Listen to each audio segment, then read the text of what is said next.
Boa noite, Moçambique. Boa noite, caros telespectadores da TV Miramar. Sejam todos bem-vindos a mais uma edição do Resenha Semanal. Estamos já 16 de julho do ano 2017. Vamos, nesta noite dominical, fazer análise dos principais assuntos que marcaram a semana. Falo concretamente da condenação do ex-ministro da Justiça. Iremos olhar ainda nesta noite a condenação de Lula da Silva, o ex-presidente brasileiro. Iremos também olhar para a manifestação do corpo técnico administrativo da Universidade, na Universidade Eduardo Mondlane. Iremos também olhar para o pronunciamento do estadista moçambicano Filipe Jacinto, que pondera a criação de novos municípios. Para tal, conto com a presença dos panelistas residentes. Falo concretamente do Sr. António Muxanga. Contamos ainda nesta noite com a presença do Sr. Hilário Chacate. Está aqui também presente a Sra. Esta Segaúque, bem como o Sr.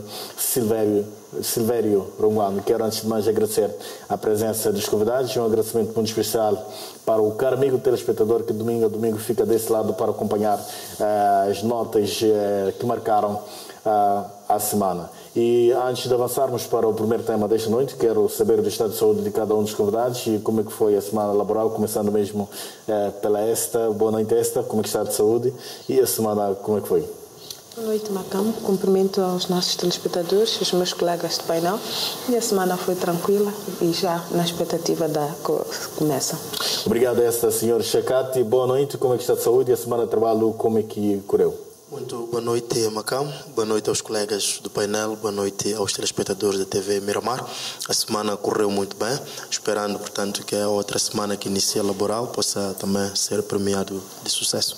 Obrigado, então, Sr. Chacate. Sr. Silvério Ronguani, boa noite. Como é que está de saúde? A semana de trabalho, como é que correu? Boa noite, telespectador. Boa noite, colegas do painel. A minha semana estava a correr bem, até que, de fato, fui assaltado com esta questão de gás lacrimogéneo em plena Universidade Eduardo Mondlane. De fato, isso deixou-me muito mal disposto, porque são imagens que não estava à espera que acontecesse, e sobretudo naquele recinto. Obrigado, então, Sr. Silvério Ronguano. Sr. António Muxanga, boa noite. Como é que está de saúde? A semana de trabalho, como é que foi? Muito obrigado. Primeiro, agradecer a Deus pela proteção e vida que tem nos proporcionado. Dizer que a semana correu bem, estive a trabalhar em TET. Lamentavelmente, fui brindado pelos insultos do Sr. Cidade contra o presidente da Federação Moçambicana de Futebol.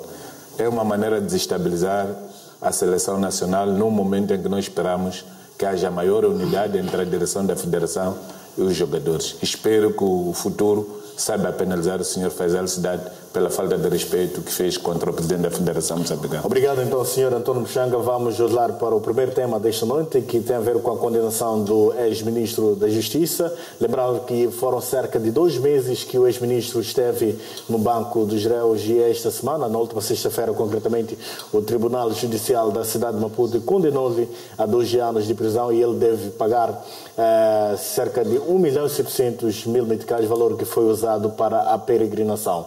Quero convidar o Sr. Chacate. Como é que olha, então, para esta condenação do ex-ministro da Justiça? O que é que isso significa para a nossa máquina administrativa? Bom, devo dizer que eu olho para esta condenação como, na verdade, uma sentença didática, na medida em que há por muito tempo já vem-se reclamando que o sistema administrativo da Justiça ou da administração da justiça moçambicana não tem tomado medidas acutilantes ou enérgicas para desencorajar crimes do género. Então eu estou muito encorajado e sinto que neste momento deu-se uma mensagem, sobretudo àqueles indivíduos que estão a gerir coisa pública, que afinal de contas o bem público é, portanto, algo que pertence aos moçambicanos e deve ser usado de uma forma, digamos, legal e dentro daquilo que são, portanto, os parâmetros legais. Então eu olho para esta sentença, como eu dizia no início, como uma mensagem para todos aqueles administradores, todos aqueles gestores da coisa pública, todos, inclusive os ministros. É a segunda vez em Moçambique que um ex-ministro senta, aliás, é o terceiro ministro, não é? Que senta na barra do tribunal e ser julgado e ser condenado.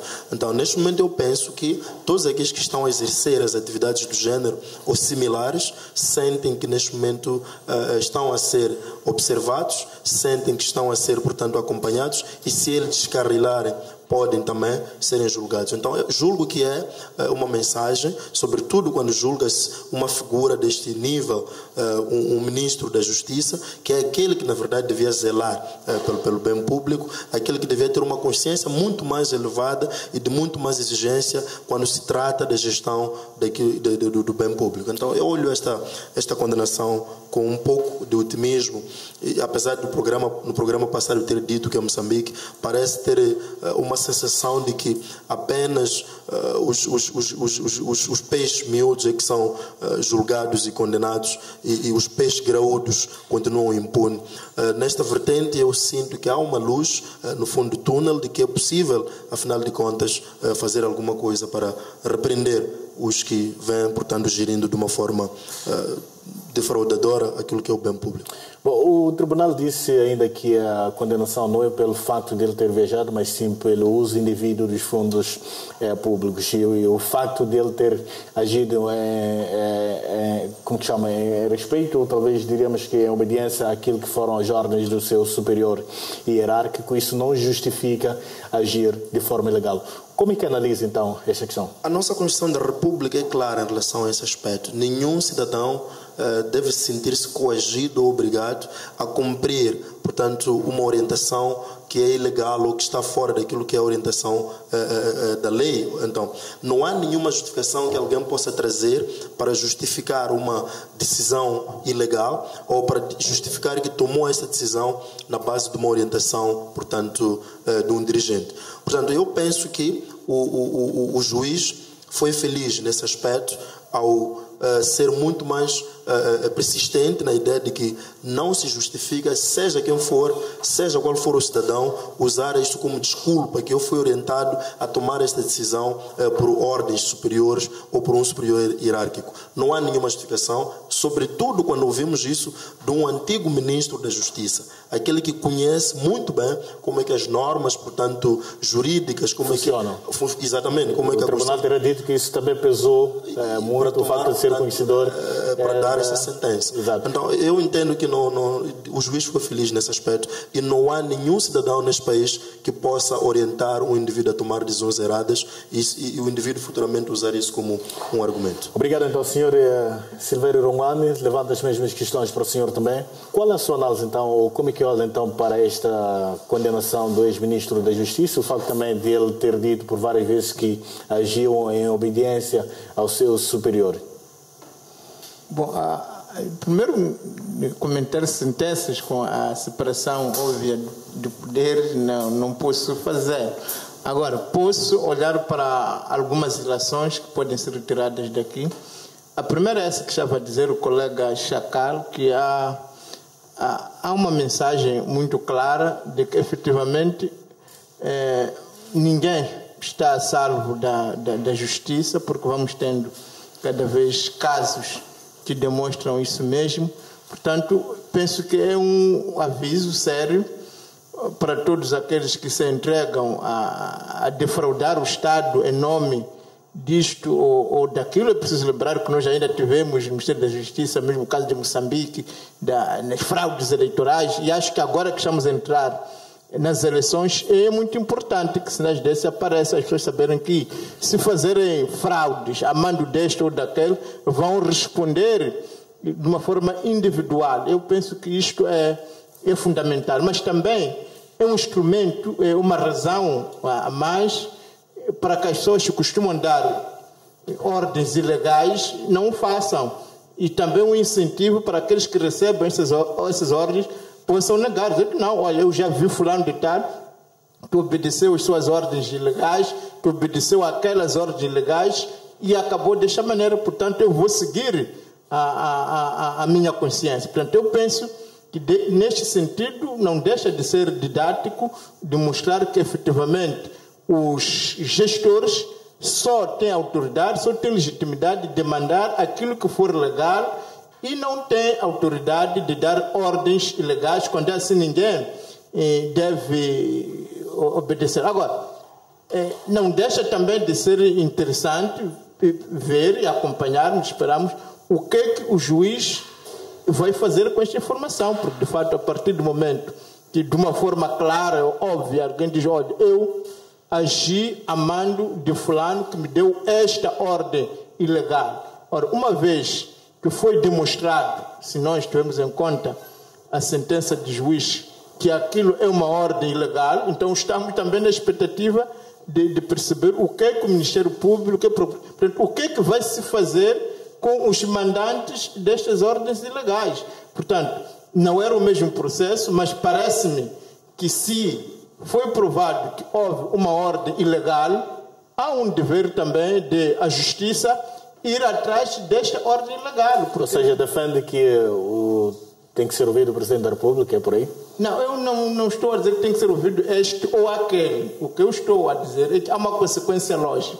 Se alguém em tribunal diz que, olha, eu agi em obediência a esta ordem ilegal, não é?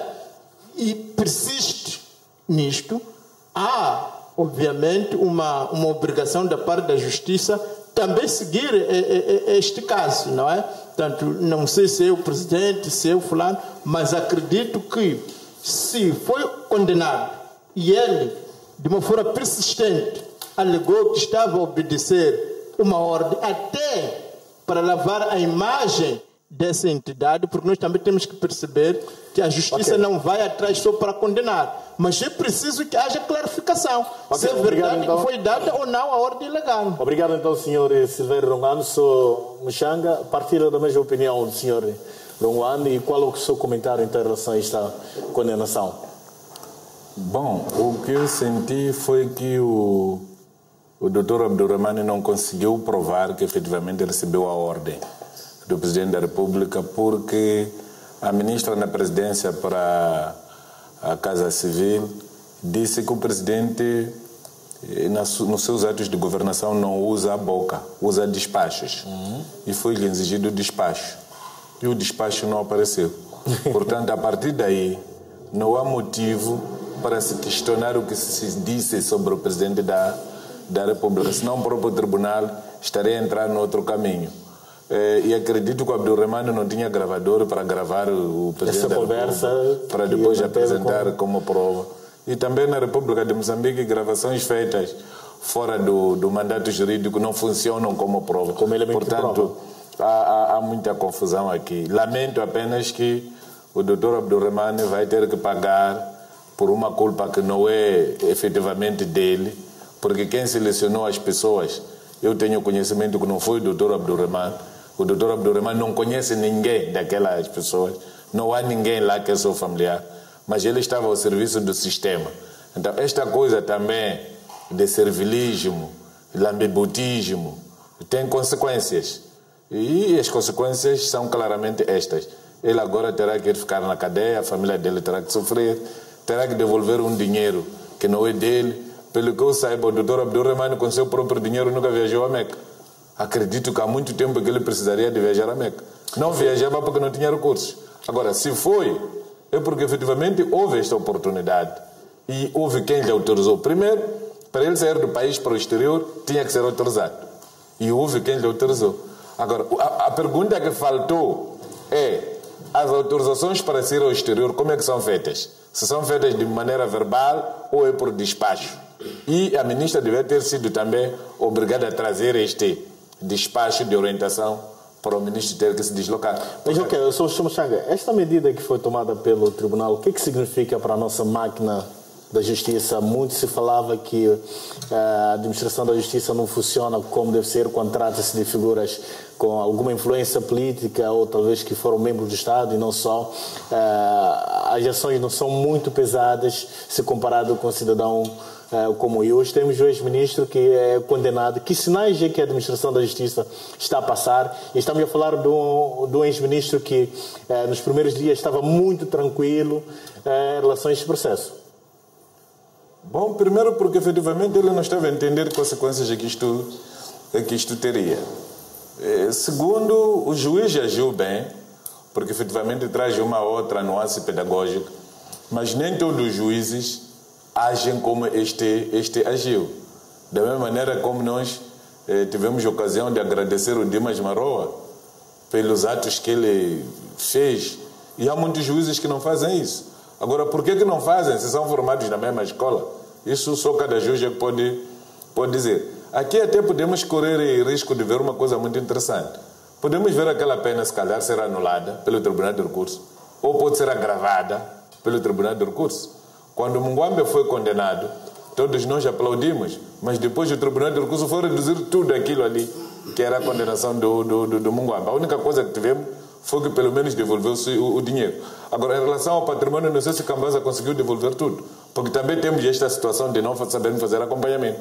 Da mesma maneira que não sabemos qual foi a sorte daqueles condenados do Comando do Exército, que se dizia que tinham 5 dias. Recorreram? Ninguém sabe dizer. Se não recorreram, em que prisão estão? Ninguém sabe dizer. E se calhar pode-se dar o mesmo espetáculo com o Dr. Abdulrahman Lendalmente. Ainda falou um pouco aí do Cambasa. Há algum espaço para que o ex-ministro seja processado disciplinarmente para não se voltar a registrar aquilo que acompanhamos em relação ao Cambasa? Porque hoje está de volta à instituição em que trabalhava, alegadamente porque não foi aberto um processo disciplinar contra ele na altura, etc.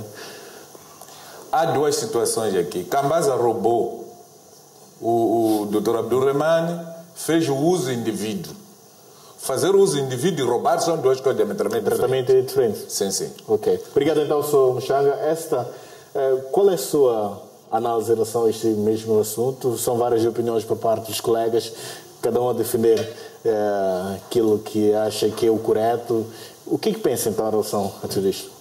Bom, acho que primeiro era que gostava mesmo de reforçar o que foi já dito pelo Muchanga, porque acho que o meu colega Rungwan estava completamente fora, não é? Porque primeiro ele está a aludir a uma prova que não existe no processo todo, não há provas, não há evidência alguma de que, portanto, houvesse aqui instruções para o ex-ministro proceder como procedeu. E ficou também claro com a audição da ministra na Casa Civil, que é quem faz a ligação entre a Presidência da República e os ministérios, que qualquer, portanto, ato governativo do Presidente da República para com os seus ministros, para com os ministérios, é feito por via de despacho. Portanto, o ex-ministro, o antigo ministro, não conseguiu trazer este despacho, então não vejo aqui porque que o Tribunal, na sua competência, iria, de alguma forma, chamar quem eventualmente teria dado esta ordem, se não há evidências de ter existido ordem alguma. Doutor Wani, citado a minha fala, eu acho que tenho o direito também de colocar alguma questão. Doutor Wani, a colocar em causa, não é que seja condenado.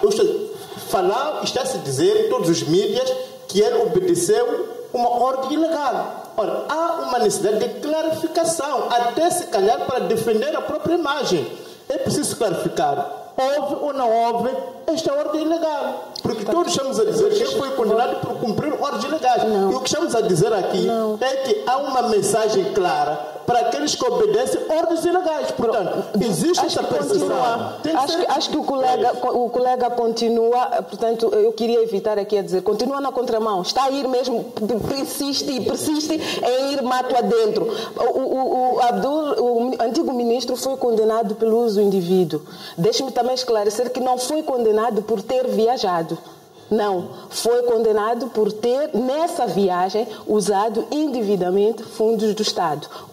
E por ter, inclusive, usado esses fundos para benefício de pessoas alheias à instituição. Mas sabe que essas pessoas não são das suas relações. Portanto, o fato de se dizer que não são pessoas das suas relações, isso deve levantar, de fato, alguma inquietação ao tribunal. Ou o ministro está a mentir de novo, que seria um outro crime, que também tem que ser clarificado. O que eu estou a dizer? Estamos aqui a dizer que ele não conseguiu provar. Mas se ele mentiu, se o senhor aqui diz que eu recebi ordens, não é? Você é ministro, na sua relação com o Presidente da República, só os atos governativos só são válidos se tiverem sido feitos por via de despacho. E você não tem esse despacho.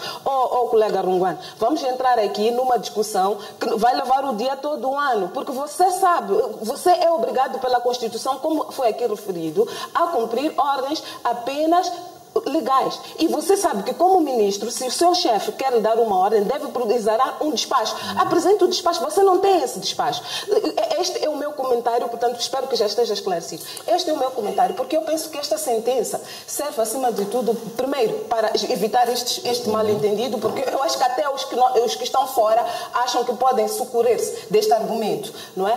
Para todos aqueles funcionários públicos, para todos aqueles servidores públicos que acharam que é só, não é, usar ali um certo nome para dizer que tenho o backup, estou protegido por este, fica claro que não é bem assim. Como servidores públicos, nós temos que saber como é que nós exercemos a nossa atividade. Portanto, é preciso cumprir todo o formalismo para que os nossos atos tenham o necessário provimento. Porque, de outro modo, qualquer um pode meter a mão em cofres da instituição e depois vai dizer que, olha, fui orientado, fui amando de fulano de X. Portanto, sempre que alguém te tiver mandar para fazer isto, deve produzir um despacho, se for o seu superior hierárquico, ou então deve seguir aquilo que é o formalismo. E eu penso que este é o principal alerta que ficou. Já tínhamos visto com o antigo ministro Munguambo, o mesmo com o Cambaza, foi assim. Alegaram que tiveram instruções. As instruções de quem? Como é que foram dadas estas instruções? Ainda consigo, queria o seu comentário em relação ao que o mundo assistiu há dias atrás. Pensei que foi na quarta-feira que o mundo soube da condenação do antigo presidente brasileiro Lula da Silva. Foi condenado a 9 anos e 6 meses de prisão por corrupção passiva e lavagem de dinheiro. O que isto significa para a figura de Lula da Silva? Estamos a portas, estamos a caminhar para as eleições que terão lugar no próximo ano de 2018. Como é que fica a vida política do Lula da Silva? Bom, há aí uma frase que tem estado a tornar-se viral do Lula da Silva, onde ele admite 3 possibilidades e admite, portanto, o que é a consequência de cada uma destas possibilidades. E há uma que ele diz, olha, a partir de hoje, se me deixarem solto, eu sou o próximo presidente da República, não é? Então, eu penso que isto deve de alguma forma encontrar ali algum eco. E eu prestei atenção ao discurso que ele fez, foi um discurso de condenação portanto, a esta sentença que durou cerca de 30 minutos. Não senti um Lula preocupado, não senti um Lula de alguma forma tremido, pelo contrário, ele até reivindicou, portanto, do Partido Trabalhista que o indicasse candidato. Então, eu penso que a situação do Lula agora depende de 3 juízes, não é? Para termos certeza se efetivamente essa condenação vai se materializar e que ele vai ser, portanto, recolhido à cadeia, ou efetivamente teremos um Lula candidato em 2018. Será que até as eleições há espaço mesmo para que seja condenado mesmo? Ok. Senhor Silveira Ruano, peço também a sua opinião em relação a este caso do Lula da Silva. Temos um Lula que parece estar muito tranquilo, mesmo com esta condenação. O que é que pode-se esperar, então, daqui para frente? E que mensagem que fica, então, para a máquina judicial do mundo, do continente? E pela primeira vez assistimos a algo de género acontecer no Brasil. Bom, eu penso que este assunto do Lula da Silva levanta 2 questões, não é? A primeira é que, efetivamente, o sistema da justiça, os juízes, contribuem para melhor transparência, para uma sociedade equitativa e mais justa. Mas a outra levanta também a hipótese de haver juízes que usam o seu poder, abusam do seu poder para destruírem carreiras políticas consolidadas, portanto, para dizer que efetivamente estamos expectantes deste recurso, que acredito que vai ser muito importante para maior esclarecimento, porque, como já dizia, há necessidade sim de esclarecer esses assuntos, porque há uma grande franja da população brasileira que acredita que Lula da Silva está a ser vítima de uma cabala para impedir que se candidate, e isso não seria a primeira vez na sociedade, no mundo, e há outros que acreditam que efetivamente ele deixou-se levar pelo poder e sujou as suas mãos nos meandros da corrupção e tem de ser condenado. Portanto, eu acho que melhor comentar só depois desse esclarecimento, porque se nós considerarmos a quantidade de pobres que o Lula libertou o trabalho que fez em prol do Brasil e até parece-me que a vida que ele leva, parece há motivos suficientes para aqueles que duvidam também da justeza desta condenação, mas para todos os efeitos aguardemos para ver aonde isso nos leva. Sr. Chekati, qual é o seu comentário também em relação a este mesmo assunto? Que futuro é que se pode desenhar então da vida política de Lula da Silva? Lembrando ainda que é um dos políticos bem posicionados, olhando para aquilo que são as sondagens rumo às eleições de 2018. Bom, há dois cenários que podem, portanto, ser desenhados em relação ao futuro do presidente Lula da Silva. Primeiro, devo dizer que há várias perspectivas em relação a esta sentença. Uma perspectiva é que ele, de facto, pode estar a ser vítima, como foi dito aqui pelo colega professor Rungwan, pode estar a ser vítima de uma perseguição política. E que, neste momento, nós sabemos que Lula é o primeiro presidente que veio da classe operária. Um presidente que, por 3 vezes, concorreu às presidenciais e não conseguia, portanto, chegar lá. E consegue granjear uma simpatia incrível. É uma figura extremamente carismática e que, na verdade, os dados mostram claramente as projeções que ele seria o próximo presidente e ia renovar, portanto, o mandato em 2018. E também seria histórico para aquilo que é a realidade do Brasil, na medida em que seria, de certa forma, 20 e tal anos que o Partido Trabalhista ia fazer a governar o Brasil. Tendo em conta que o presidente Lula governou 10 anos, a Dilma governou 5 e ainda estava, portanto, a governar agora que houve esta reivindicação que acabou com a carreira dele. Então, se o presidente Lula volta às eleições e ganha, portanto, a corrida e ganha, vai fazer mais um mandato pelo menos, o que coloca o PT como partido que estaria a governar o Brasil por mais tempo. Então, o cenário que eu disse, o primeiro é que, de facto, pode estar a ser vítima de perseguição política e que o juiz ou a instância, portanto, que ainda vai submeter o recurso, decida, portanto, recolher o presidente ou validar essa sentença. Okay. E o presidente, portanto, não concorre. O segundo cenário é que ele, de facto, pode não haver tempo até outubro e que ele concorre e ganhe as eleições. Agora, deixa-me dizer mais alguma coisa sobre... Sim. O que eu penso desta sentença é que há uma mensagem clara de que no Brasil existe uma separação real de poderes, na medida em que o executivo, portanto, no período do presidente Lula, governou por 10 anos, mas mesmo assim não conseguiu controlar a máquina administrativa. Então, na minha percepção, é que o Brasil é um exemplo claro de um Estado onde há separação real dos 3 poderes. Sr. Muchanga, qual é o seu comentário em relação a este mesmo assunto? São 9 anos e 6 meses de condenação e temos um Lula muito tranquilo e as projeções já dão essa indicação de que ele possivelmente seria ou será o próximo presidente brasileiro nas eleições de 2018. Bom, eu penso que o que se fez naquelas sondagens comparou-se Lula com Temer e ele conseguiu 30%. Eu vi as imagens do Lula numa televisão chinesa, o Lula a chorar.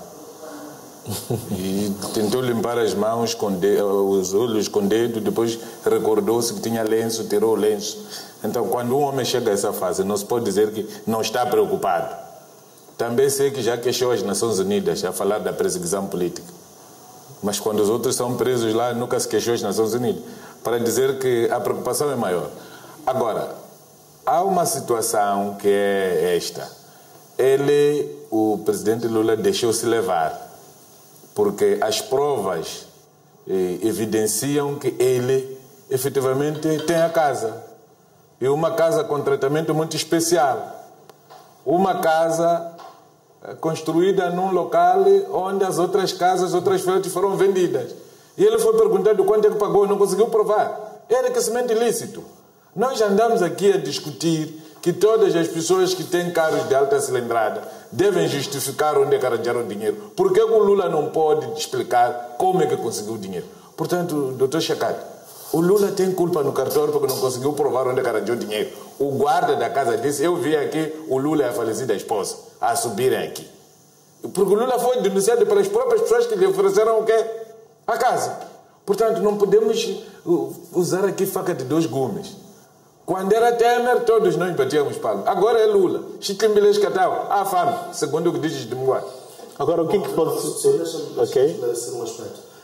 15 segundos apenas. Não coloquei em causa que o presidente Lula tenha alguma culpa. Eu simplesmente coloquei cenários. Um cenário é de perseguição política, pode ser real ou realístico. Outro cenário é de fato dele ser culpado. Todos esses são cenários que estamos a desenhar e nós não temos aqui uma lupa para ver a realidade como ela é. Portanto, ok, obrigado então, Sr. Chacate. Vamos observar um curtíssimo intervalo. Nós voltamos daqui a alguns segundos. Até já.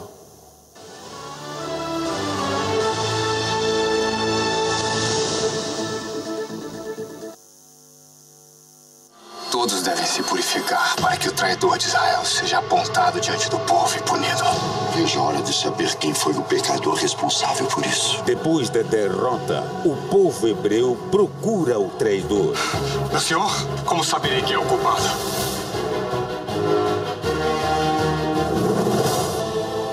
A Terra Prometida.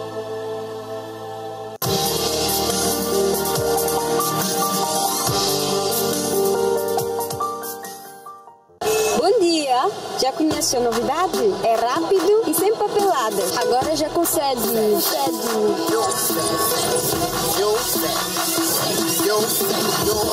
Descontos para cartão, descontos para recargas, poupança jovem, a partir de um medical.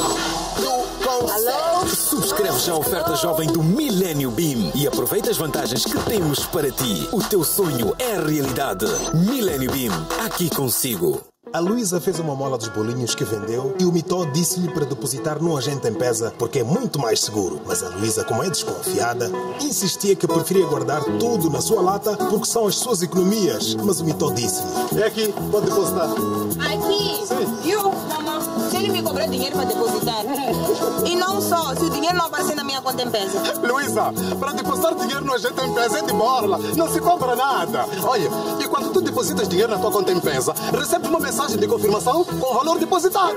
É por isso que o teu dinheiro só fica seguro na tua conta M-Pesa e não nesta latinha aqui. Mas o Mitó disse-lhe: confia, Luísa. Depositar este dinheiro. A Luísa confiou, depositou a mola e recebeu a mensagem e já está. Deposita o teu dinheiro no agente M-Pesa de borla. Verifica sempre que recebeste o SMS de confirmação de depósito. Faz como a Luísa. Confia no M-Pesa. M-Pesa facilita a tua vida.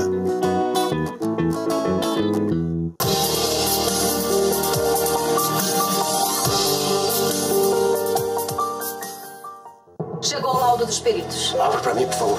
Vamos ver. Está cada vez mais difícil provar a inocência de Os Nilton. exames de laboratório confirmaram que a mangueira fora dos parâmetros foi mesmo a causa do acidente. Eu sabia. E ele pode acabar pagando por um crime que não cometeu. Pedir ao juiz a prisão provisória. E quando mandar sair, eu meto ele na jaula. Ribeirão do Tempo.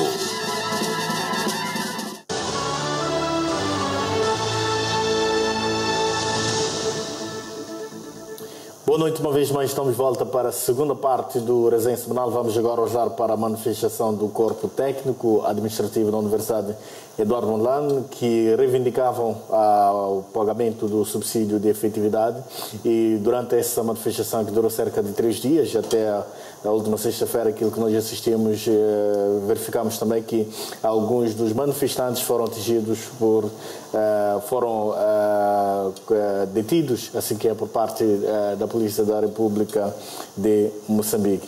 Quero primeiro convidar o Sr. Silvério Ronguane.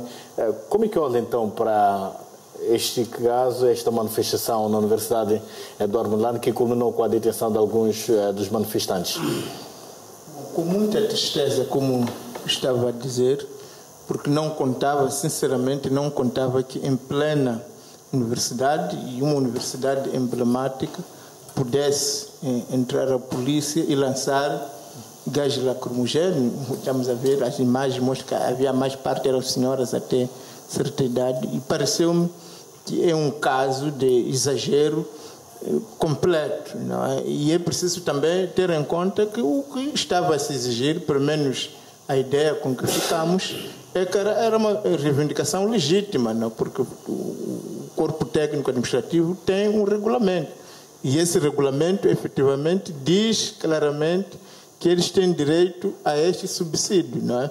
E a partir do momento que as pessoas têm direito a um subsídio que o oferem há mais de 20 anos, têm compromissos, por exemplo, os bancários, têm compromissos familiares, contam com esse direito. Ora, se se corta um direito adquirido daqui para aqui, o que é que espera? Isso cria muita frustração nas famílias, cria muita revolta, e o que aqueles trabalhadores que já, portanto, é preciso lembrar isso, só recebe esse subsídio quem tivesse 15 anos de efetividade, portanto, são pessoas que já estão há 15 anos a servir a esta universidade. E se o próprio reitor é capaz de convocar a polícia para agredir seus colegas com que está há 15 anos, e se é possível isso acontecer numa academia, então o que é que acontecerá noutros sítios? Portanto, é algo que temos que lamentar e temos que rejeitar com toda a força, que não pode acontecer este tipo de coisa. Se, portanto, a manifestação, a greve são direitos constitucionais, e trata-se de uma reivindicação justa, trata-se de uma reivindicação pacífica. Agora, onde que entra o espaço aqui para a violência e por que razão, de fato, vai se cortar este direito que já vigora e foi, portanto, está no Diário da República através de um despacho assinado pelo próprio reitor. Portanto, bom, nós recebemos um comunicado por parte da Universidade Eduardo Milano, dava conta que esses cortes acontecem por orientações recebidas devido à situação que o país vive. A pergunta que eu levanto, o que teria falado para que a mensagem não fosse passada de forma antecipada para os funcionários da instituição? Porque se há orientações, em algum momento é preciso que se respeite tudo isso. O país vive uma certa situação.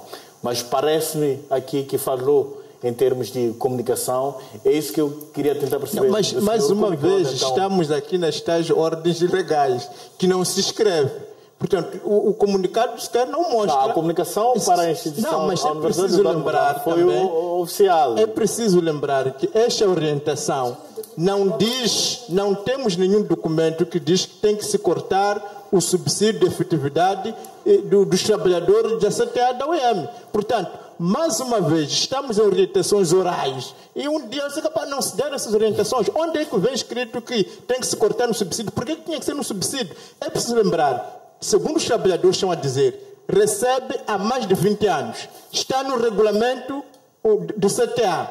Foi publicado por um despacho de 2012, assinado pelo próprio reitor. Essas famílias têm expectativas, sim. Estamos a falar do parente mais pobre da universidade, não é verdade? Portanto, eles têm expectativas, eles têm compromissos bancários, e corta-se assim de dia para dia. Ok, obrigado, o que revolta é porque tem que se cortar porque sabemos que na universidade o CTA é quem até recebe os piores salários, comparando com a direção, comparando com os docentes. Por que isso começar exatamente dos piores colocados? Porque se nós vamos colocar daqueles que estão melhor colocados e não bater no pobre. Obrigado, então, Sr. Nguan. É revoltante e é triste. Somuchanga, como é que olha então para essa questão? Temos um posicionamento aqui por parte do Dr. Nguan que questiona porquê desses cortes todos, e quero voltar a lembrar também que há uma comunicação que foi emitida por parte da Universidade Eduardo Milano a justificar esses cortes todos, de onde é que vieram as orientações, quais são as razões para esses cortes todos. Bom, quando nós aprovamos o Plano Econômico e Social para este ano, o governo bateu o primeiro-ministro, o ministro das Finanças, garantiram-nos que não vão fazer corte nos setores sociais, nomeadamente saúde e educação. A universidade faz parte da educação. Agora, quem é esse que viola o compromisso do governo, do NUS, de não fazer cortes na educação e saúde? Depois, quando as pessoas reivindicam, manda a polícia para os bater. Quem é esse? Está acima do NUS? Está contra a NUS? Está a manchar o NUS em momentos de congresso? O que é isso? É preciso que se busque. O reitor tem que indicar quem lhe deu esse documento. E essa pessoa tem que ser penalizada, tem que estar fora. Porque está a manchar os compromissos. O governo violou a lei orçamentária. ao fazer os cortes nos setores de educação e saúde, porque chegamos ao compromisso de que na educação não há de haver cortes. Mas já ter recebido essa orientação, o que teria acontecido então para que os funcionários não tivessem conhecimento desses cortes com a Não tem interesse que tenha... Esse documento viola a lei orçamental. Nós já aprovamos a lei orçamental, onde o compromisso é não fazer cortes na saúde e educação. Ninguém tem que fazer cortes na saúde e educação sem o conhecimento dos senhores deputados da Assembleia da República. Que caminhos, então, a seguir neste momento, então, perante este cenário todo? Quais são as soluções? Tem que se pagar o subsídio. Se o subsídio não está processado, que o reitor apareça publicamente e peça desculpa, mande sair as pessoas que estão na cadeia e vá falar com o Ministério das Finanças para pagar o subsídio. Porque o compromisso que nós conhecemos é que não há cortes na educação e saúde. Obrigado, então, Sr. Mchanga. Qual é a sua análise, então, em relação a este mesmo assunto?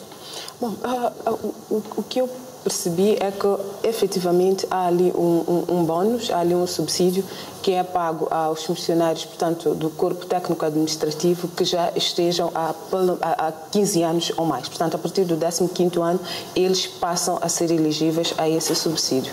Entendi também pela comunicação, pela reação da Universidade Eduardo Mondlane, que, infelizmente, este benefício, este subsídio foi, de alguma forma, retirado a este mesmo corpo administrativo, alegadamente por falta de recursos.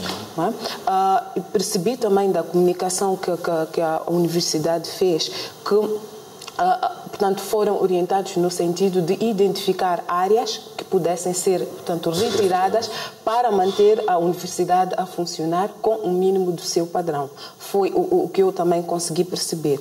Concordo aqui quando ouço os dois deputados, e acho que eles têm alguma propriedade quando se referem à lei orçamental, mas aqui há uma questão que me ressalta, porque que eu percebi também, e posso estar errada, porque afinal de contas não sou deputada e acompanhei no meio de tantas outras coisas, é que os setores sociais teriam alguma prioridade e logo a seguir ficou claro que também iam se cortar aquilo que fossem extras. Portanto, eu não percebi, não me pareceu que fossem retirar salários, não me pareceu que fossem retirar aquilo que fosse remuneração, mas os extras, e nós temos estado a ouvir que esta uma reclamação não só da educação, da saúde, mas de toda a função pública, que tudo aquilo que fossem remunerações extras, portanto, bônus, subsídios, de alguma forma foram retirados. Não sei se este caso seria remuneração, porque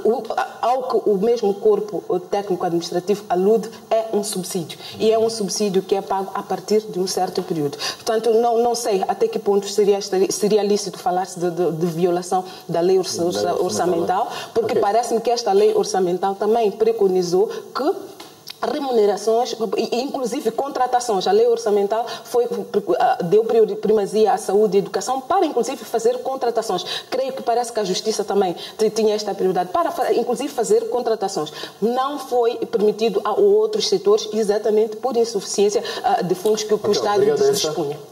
Sou Checati. Bom, eu olho para este acontecimento como um episódio que ocorre dentro de um determinado contexto. E penso que faz muito sentido. Houve uma circular passada pelo Ministério das Finanças que cortava bônus. Eu, pessoalmente, sou docente universitário e sou, digamos, uma das pessoas que foi penalizada.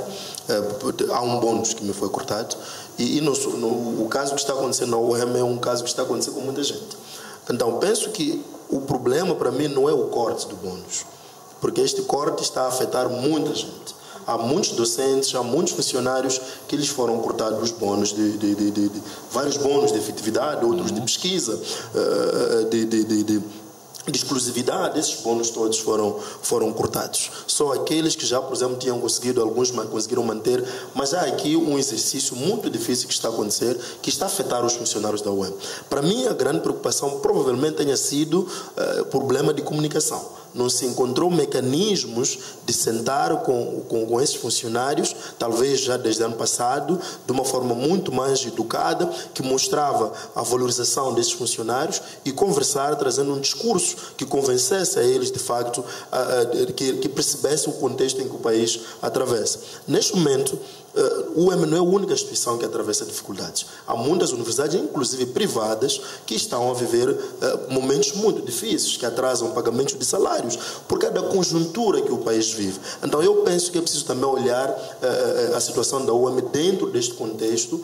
Eu, pessoalmente, também sou crítico ao nível do uso da força, que, portanto, foi aplicado, tendo em conta que são funcionários, penso eu, com uma maturidade, que não iam vandalizar nada, não iam ter encontrado uma outra saída para... Exatamente. Para mim, a minha crítica é essa. Agora, o problema de falta de pagamento de bônus, penso que não é um problema da UEM, é um problema, portanto, do país todo. Chegar 10 segundos, Sr. Xanga, por favor. Sim. Eu penso que a linguagem desses nossos dirigentes tem que melhorar. Eu senti que há muito ruído na linguagem. Ainda no sábado, ouvi uma coisa muito interessante. Alguém da Ordem dos Engenheiros de Moçambique dizia que quem não está escrito na ordem não é engenheiro na República de Moçambique. Significa que todos os engenheiros foram formados antes da lei, não são engenheiros, são charlatões. Então andaram a roubar o Estado, malandros, a chamarem-se de engenheiros, afinal só se tornaram engenheiros com esta lei que cria a ordem. Mas se calhar o problema não está aí, é que as pessoas não sabem falar. Quem forma engenheiros não são as ordens. Os engenheiros são formados pelas universidades. Está autorizado a exercer a atividade na República de Moçambique quem está escrito na ordem. Não significa... Então, se calhar pode ser o mesmo ruído que anda aqui. Doutor Chacat, o que eu sei é que todos os direitos dos docentes e investigadores ligados à educação, docência e saúde vão ser mantidos. Isto é o que eu sei. Nós aprovamos... Não há gorduras na educação e na saúde. As gorduras, se calhar, seriam viagens para o exterior, para o teu conhecimento. Obrigado, seriam viagens para fora do local onde as pessoas devem estar a trabalhar. Ajudas de custo. Aqui não está a tratar de ajuda de custo. Se tiraram o teu bônus, também peça ao reitor para repor, porque está a violar o direito de alguém. Será que o reitor reduziu os direitos que ele tem? Por que ele não mandou cortar o vencimento dele? Obrigado, então, Sr. Muxanga. 10 segundos, 15 segundos. Ok, obrigado. Vamos então observar um curtíssimo intervalo. Nós voltamos daqui a alguns segundos. Até já.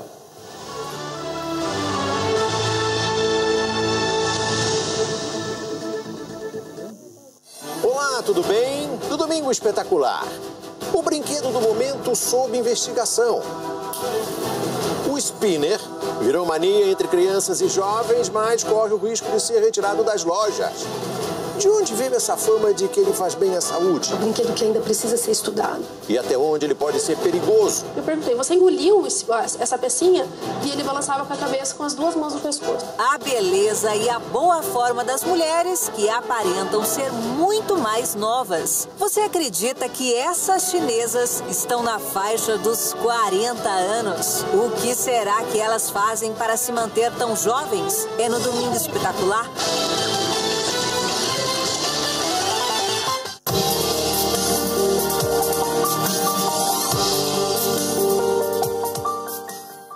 A Luísa fez uma mola dos bolinhos que vendeu e o Mitó disse-lhe para depositar no agente Empesa porque é muito mais seguro. Mas a Luísa, como é desconfiada, insistia que preferia guardar tudo na sua lata porque são as suas economias. Mas o Mitó disse-lhe: é aqui, pode depositar. Aqui? Sim. Viu, mamãe?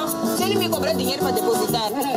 E não só, se o dinheiro não aparecer na minha conta Empesa. Luísa, para depositar dinheiro no agente Empesa é de borla, não se cobra nada. Olha, e quando tu depositas dinheiro na tua conta Empesa, recebes uma mensagem de confirmação com o valor depositado. É por isso que o teu dinheiro só fica seguro na tua conta Empesa e não nesta latinha aqui. Mas o Mitó disse-lhe: confia, Luísa. Vou depositar este dinheiro. A Luísa confiou, depositou a mola e recebeu a mensagem e já está. Deposita o teu dinheiro no agente Empesa de borla. Verifica sempre que recebeste o SMS de confirmação de depósito. Faz como a Luísa. Confia no Empesa. Empesa facilita a tua vida. Bom dia! Já conhece a novidade? É rápido e sem papeladas. Agora já consegue.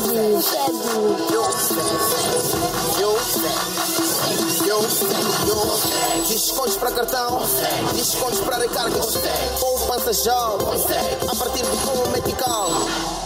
Alô? Subscreve já a oferta jovem do Millennium Beam e aproveita as vantagens que temos para ti. O teu sonho é realidade. Millennium Beam, aqui consigo. Sempre que vejo o Sr. António, ele parece-me tão sozinho. Felizmente, uma colher de sopa de Rajah Flavorful and Mild nas minhas cebolas era tão suave que deu para convidar o Sr. António. Ah, Sr. António, entre. Sr. António, esta é a minha mãe, Rosário. Como está? Muito bem. Será que temos romance com o Rajah? Claro que sim. Experimente o mais suave Rajah. Novo Rajah Flavorful and Mild. Descobre o melhor de Rajah.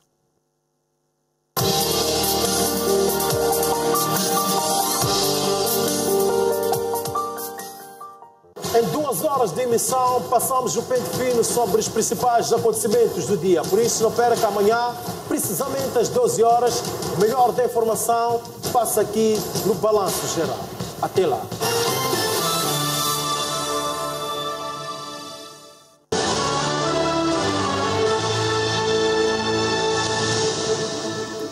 Boa noite, uma vez mais estamos de volta para a terceira e última parte do Resenha Semanal. Vamos agora olhar para o pronunciamento do estadista moçambicano Filipe Jacinto Nhus, que disse publicamente em um comício popular que aconteceu na província de Inhambane que o processo de criação de novos municípios poderá ser suspenso no presente ciclo eleitoral devido a problemas de sustentabilidade ao contexto econômico do país, ou seja, uma decisão que ainda não foi tomada, mas está em ponderação. Queria convidar primeiro o senhor Silvério Irongwane, Dr. Irongwane, como é que olha então para esta questão? O que isto significa? Bom, eu acho interessante esta colocação da TV Miramar quando diz é uma ponderação, porque o que deu a entender é que de fato pareceu que estava mais inclinado a não criar os municípios do que a criá-los. Bom, a ser assim, portanto, eu quero concordar que se for neste tom que a televisão Miramar está a dizer que é uma ponderação, então, no sentido que o presidente levantou o assunto para ser discutido, que é para depois se tomar a decisão, se for nesse sentido, acredito então que a decisão final será para a criação de novos municípios, por várias razões. Primeiro, porque estamos no ano em que, mais do que qualquer outro, discutimos a descentralização. E a forma de descentralização que já está a acontecer é a criação gradual dos municípios. Portanto, seria de todo incompreensível que exatamente no ano da descentralização, podemos dizer, porque este, de fato, o que se discute é a descentralização, seja no ano em que não haja mais um município, que é a forma efetiva de descentralização. Portanto, eu quero aqui dizer isto, que acredito que no final haverá a criação dos municípios, porque estamos, afinal de contas, no ano de descentralização. Mas o presidente não falou das dificuldades do ano em que estamos em casa. Ele disse que os municípios não eram sustentáveis. Ora, parece-me que aquilo que está no todo está na parte. Moçambique também como país não é sustentável. Nós estamos a funcionar à base de doações, de tal maneira que agora que houve corte dessas doações externas, o orçamento do Estado, estamos a discutir aqui a corte de subsídios. Também não está. Portanto, se há um problema no Estado, há um problema nos municípios. Por que vai se penalizar a criação dos municípios por um problema que afeta todo o país? Aliás, nós até criamos neste mesmo ano novos distritos. A minha pergunta é, quando se criaram os novos distritos, não era despesa a mais? É só despesa a mais quando é criação dos municípios? Portanto, parece-me que tudo indica que faz muito sentido criarmos novos municípios. Qual é a sua leitura então, em relação a este pronunciamento? Bom, penso que é um debate muito pertinente.